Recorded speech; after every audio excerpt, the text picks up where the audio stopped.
அடுத்ததாக அல் மதசுல் ஜஹரியா மாணவ மாணவிகளுக்கான பரிசுகளை வழங்குவதற்கு உப தலைவர் உசாமா அவர்கள் கொடுக்கின்றார்.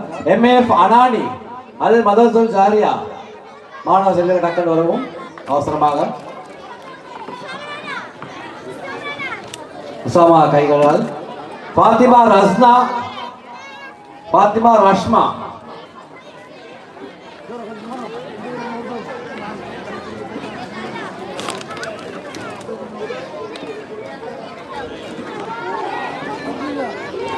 மரியம் மற்றும் ரஹ்னா,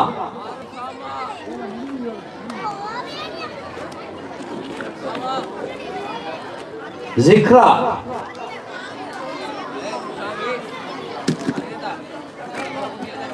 மரியம் அஸ்மி, உமர் அஸ்மி, MFM யூசுப்,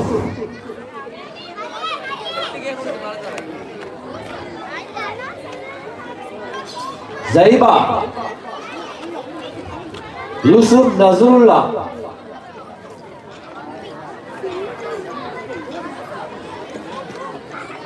ஜைட் ஆமட்,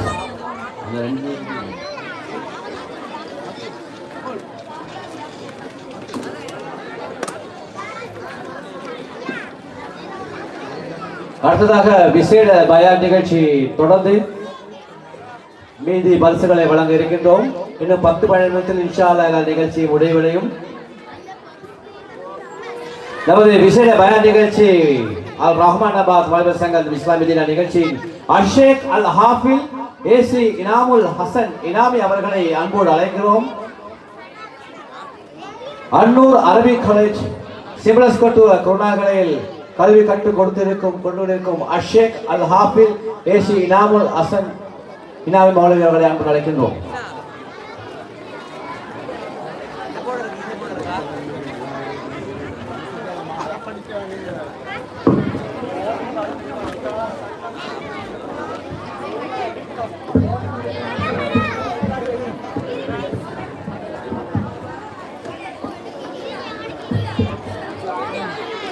السلام عليكم ورحمة الله وبركاته.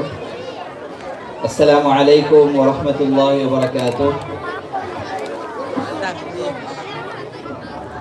الحمد لله رب العالمين والعاقبة للمتقين.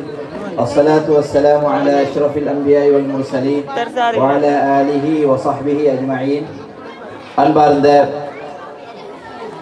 ரஹ்மானாபாத் வாலிபர் சங்கத்தினால் தயார் செய்யப்பட்டிருக்கின்ற மீலாதுன் நபி விழா இந்த வைபவத்தின் முக்கியஸ்தர்களாக கலந்து கொண்டிருக்கும் பிரமுகர்களே, அதேபோன்று இங்கே வருகை தந்திருக்கின்ற பெற்றோர்களே, மாணவர்களே, உங்கள் அனைவருக்கும் அஸ்ஸலாமு அலைக்கும் வரஹ்மத்துல்லாஹி வபரகாத்துஹ்.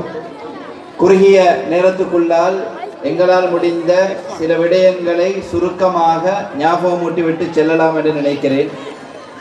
முதலில் சில பல நாட்களுக்கு முன்னால் நான் வாசித்த ஒரு புத்தகம் எனக்கு ஞாபகம் வருகிறது.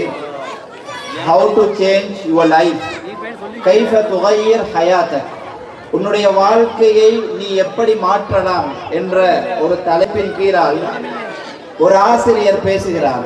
பேசும் பொழுது அவர் சொல்கிறார், நீங்கள் செய்கின்ற ஒவ்வொரு வேலைக்கு முன்னாலும் லிமாதா, ஏன் நீ இதை செய்கிறாய் என்ற கேள்விக்கான உறுதியான பலமான ஒரு ஆன்சர், பதில் உன்னிடம் இருந்தால் அந்த செயற்பாட்டை வெற்றிகரமாக உன்னால் செய்து முடிக்க முடியும். உதாரணமாக, நீங்கள் படிக்கிறீர்கள், எதற்காக நான் படிக்க வேண்டும்? நாம் ஒரு தொழிலை செய்கின்றால் எதற்காக அந்த தொழிலை செய்ய வேண்டும் என்ற சரியான ஒரு பதில் இருக்கும் என்றால், ஸ்ட்ராங்கான ஒரு பதில் இருக்கும் என்றால் அந்த வேலையை வெற்றிகரமாக செய்து முடிக்க முடியும். அந்த வகையில் இந்த வைபவத்தை, அதாவது மீலாதுன் நபி விழா வைபவத்தை வருடாந்தம் எங்களுடைய நாட்டில் மட்டுமல்லாது எல்லா இடங்களிலும் ஏற்பாடு செய்யப்பட்டிருக்கிறது. அல்ஹம்துலில்லாஹ். குறிப்பாக கலாச்சார திணைக்களத்தின் மூலமாக துண்டு பிரசுரங்கள் பள்ளி வாயில்களுக்கு வெளியிடப்பட்டு எல்லா இடங்களிலும் நடத்தப்படுகிறது. ஏன் நடத்தப்படுகிறது? ஏன் இந்த வைபவம்? ஏன் இங்கே வந்து பிள்ளைகள் இப்படியான நிகழ்ச்சிகளில் கலந்து கொள்கிறார்கள்? இதற்கான காரணம் என்ன? எதற்காக என்றால், நபி ஸல்லல்லாஹு அலைஹி வஸல்லம் அவர்களை கண்ணியப்படுத்துவதோடு மட்டுமல்லாது, நபி அவர்களை நாம் கண்ணியப்படுத்துகிறோம் என்றால் நபி அவர்களுடைய வாழ்க்கை எப்படி இருந்தது என்று அவர்களுடைய மனைவியிடம் கேட்கப்பட்ட பொழுது அவர்கள் சொல்கிறார்கள், எனது கணவனுடைய வாழ்க்கை குர்ஆனாக இருந்தது, பண்பாடு. அல்லாஹ் தஆலா சொல்கிறான், நபி அவர்கள் இன்னக லஅலா குலுகின் அதீம், நீங்கள் உயர்ந்த பண்பாட்டில் இருக்கிறீர்கள். கண்ணியமான பெற்றோர்களே, தாய்மார்களே, இந்த வைபவத்தினுடைய நோக்கம் என்ன தெரியுமா? சிறந்த பண்பாடுள்ள, ஒழுக்கமுள்ள, கலாச்சாரமுள்ள ஒரு சமூகத்தை இந்த நாட்டில் கட்டி எழுப்புவது. பள்ளிக்குள்ளால் ஒழுக்கம் அல்ல, அல்லது இஸ்லாமிய ஆடையோடு ஒழுக்கம் அல்ல. நான் சொல்கின்ற ஒழுக்கம் பள்ளிக்குள்ளால் மட்டுமல்ல. நான் சொல்கின்ற ஒழுக்கம் அது நல்ல சூழலில் இருக்கின்ற பொழுது உள்ள ஒழுக்கம் அல்ல. இந்த இடத்தில் நாம் பேச வருகின்ற ஒழுக்கம் என்ன தெரியுமா? உங்களுடைய பக்கத்து வீட்டில் இருக்கின்ற மனிதரோடு ஒரு பிரச்சனை வரும் பொழுது உங்களுடைய பண்பாடு. பள்ளிக்கு வெளியால் தொப்பியை கலட்டிவிட்டு நீங்கள் பாதையில் செல்லும் பொழுது வரவேண்டிய பண்பாடு. மீன் கடைக்கு சென்றால் அந்த கடைக்காரனோடு வரவேண்டிய பண்பாடு. நீங்கள் தொழிலுக்காக வேண்டி சென்றால் தொழில் புரிகின்ற இடத்தில் வரவேண்டிய பண்பாடு. ரசூலுல்லாஹி ஸல்லல்லாஹு அலைஹி வஸல்லம் அவர்கள் இந்த பண்பாட்டை சஹாபாக்களுக்கு மத்தியில் உருவாக்கினார்கள்.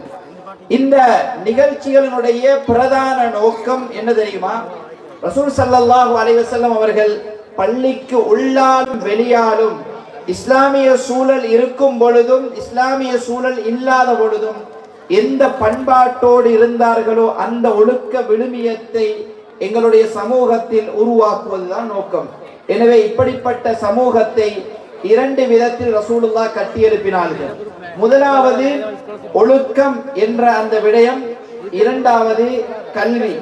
கல்வி என்று வரும் பொழுது அன்பார்ந்த பெற்றோர்களே, தாய்மார்களே, எங்களுடைய பிள்ளைகளுக்கு நாங்கள் இந்த நாட்டில் தேவையான கல்விகளை கட்டாயமாக கொடுக்க வேண்டும்.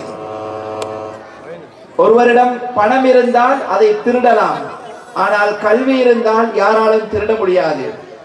நாம் கோடிக்கணக்கான பணம் சம்பாதித்து வைத்திருக்கிறோம், ஆனால் பொறாமை கொண்டவர்கள் அதை இல்லாதொழிக்க முடியும்.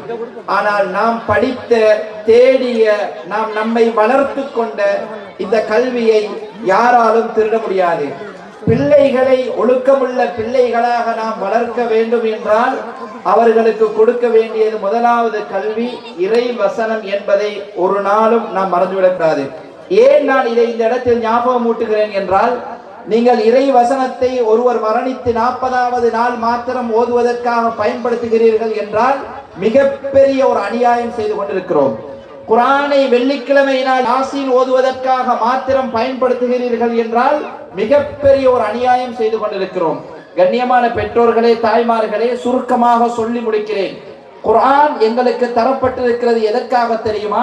ஒரு வாழ்க்கை திட்டமாக தரப்பட்டிருக்கிறது. வெறுமனையே ஒருவர் மரணித்து 40வது நாளுக்கோ அல்லது வெள்ளிக்கிழமையில் கஹ்ஃப் ஓதுவதற்காகவோ ஓதுவது தவறல்ல, நல்ல விடயம்தான். குர்ஆன் தரப்பட்ட நோக்கம் எதற்கு தெரியுமா? முழு வாழ்க்கை திட்டம். இங்கே அரசியல் பிரமுகர்கள் இருக்கிறார்கள். அரசியல் குர்ஆனில் பேசப்பட்டிருக்கிறது. சூரா யூசுஃபை வாசித்து பாருங்கள். யூசுப் அலைஹிஸ்ஸலாம் அவர்கள் எப்படி அரசியல் செய்திருக்கிறார்கள் என்பது சூரா யூசுஃபில் இருக்கிறது.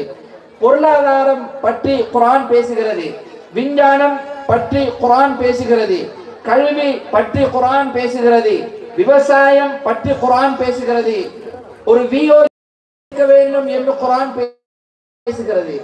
இது பயானுக்காக அல்ல, குர்ஆனிய வசனங்கள் இன்று தாராளமாக இருக்கிறது. எந்த துறையோடு நீங்கள் குர்ஆனை சம்பந்தப்படுத்தினாலும் அத்துணை துறையும் குர்ஆன். உதாரணத்துக்காக பூமியினுடைய ஈர்ப்பு சக்தியை பற்றி குர்ஆன் ஒரு வார்த்தையில் சுத்தமாக பேசி முடிக்கிறது. கஅன்னமா யஸ்ஸஅது ஃபிஸ்ஸமா, வானத்தில் பறக்கும் பொழுது ஒரு மனிதனுக்கு பாரமாக இருக்கும் என்று, கஷ்டமாக இருக்கும் என்று குர்ஆன் சொல்கிறது. இந்த வார்த்தையை வைத்து தற்கால அறிஞர்கள் ஆய்வு செய்து சொல்கிறார்கள், குர்ஆன் பூமியின் ஈர்ப்பு சக்தியை பற்றி பேசுகிறது. உதாரணத்துக்காக இன்னும் ஒரு செய்தி, உலகத்தில் மிக சிறிய ஒரு பொருள் எது என்று கேட்டால் சாதாரணமாக படிக்கின்ற மாணவர்கள் சொல்வார்கள், அதாவது அணு என்று சொல்வார்கள். காலம் செல்ல செல்ல புதிதாக கண்டுபிடித்தார்கள், அணுவை விட சிறிய ஒன்றும் இருக்கிறது என்று கண்டுபிடித்திருக்கிறார் விஞ்ஞானிகள். குர்ஆன் சொல்கிறது வலா அஸ்கரு மின் ஸாலிக், அந்த அணுவை விட சிறிய ஒரு குற்றம் செய்தாலும் அல்லாஹ் உங்களை தண்டிப்பான். குர்ஆன் சூசகமாக சொல்கிறது, இன்று நீங்கள் கண்டுபிடித்ததை 1400 வருடத்துக்கு முன்னால் குர்ஆன் பேசி முடித்து விட்டது. இப்படி அடுக்கிக் கொண்டே போகலாம். எனவே அன்பார்ந்த பெற்றோர்களே, தாய்மார்களே, எங்களுடைய பிள்ளைகள் ஒரு டாக்டராக இருக்க வேண்டும், குர்ஆனை மரணம் செய்த டாக்டராக இருக்க வேண்டும். எங்களுடைய பிள்ளைகள் இன்ஜினியராக இருக்க வேண்டும், குர்ஆனை மரணம் செய்த இன்ஜினியர்களாக இருக்க வேண்டும். எங்களுடைய பிள்ளைகள் லோயர்களாக இருக்க வேண்டும், குர்ஆனை மரணம் செய்த லோயர்களாக. இப்படி குர்ஆனையும் இந்த கல்வியையும், உலகத்துக்கு தேவையான கல்வியையும் நாங்கள் கொடுக்கும் பொழுது கல்வி மட்டும் போதாது, அத்தோடு சேர்ந்த பண்பாடும் ஒழுக்கமும் வரும் பொழுது எங்களுடைய நாட்டில் சிறந்த தலை நிமிர்ந்த ஒரு சமூகத்தை நாம் எதிர்பார்க்க முடியும். ஆகவே சுருக்கமாக இந்த நிமிடத்துக்குள்ளால் சொல்ல வருகின்ற செய்தி என்ன தெரியுமா? நபி ஸல்லல்லாஹு அலைஹி வஸல்லம் அவர்களுடைய பிறந்த நாளை கொண்டாடுகின்ற நாம், அந்த நபி எதற்கு அனுப்பப்பட்டார், அவருக்கு கொடுக்கப்பட்ட வேதம் எதை சொல்கிறது, அவர்களுடைய இறுதி இலக்கு என்ன, 1400 மேற்பட்ட சஹாபாக்களை உருவாக்கி விட்டு சென்றார்கள் என்றால் இந்த ஒழுக்கமும் இந்த குர்ஆனும் இந்த கல்வியும் நிறைந்த சஹாபாக்களை உருவாக்கி விட்டு சென்றிருக்கிறார்கள். அதைத்தான் எங்களுடைய முன்னோர்களும் நல்லடியார்கள் வலிமார்களும் செய்திருக்கிறார்கள். ஆகவே வெறுமனையே இந்த வைபவங்களை கல்யாண வீட்டை போன்று அல்லது ஒரு சாப்பாடு வீடை போன்று முடித்து விடாமல், இந்த வைபவங்களுடைய இறுதி முடிவுகள் எங்களுடைய ஊரில், எங்களுடைய சமூகத்தில் கல்வி சார்ந்த, கல்வி நிறைந்த பிள்ளைகளை உருவாக்கி ஒழுக்கத்தையும் நல்ல இஸ்லாமிய கலாச்சாரத்தையும் ஒழுக்க விழுமியங்களையும் பேணுகின்ற நல்ல பிள்ளைகளை உருவாக்கக்கூடிய ஒரு வைபவமாக அல்லாஹு தஆலா நாயன் இந்த வைபவத்தை ஆக்கி அருள் புரிவானாக. வ ஆகிரு தஅவானா அல்ஹம்துலில்லாஹி ரப்பில் ஆலமீன். வஸ்ஸலாம்.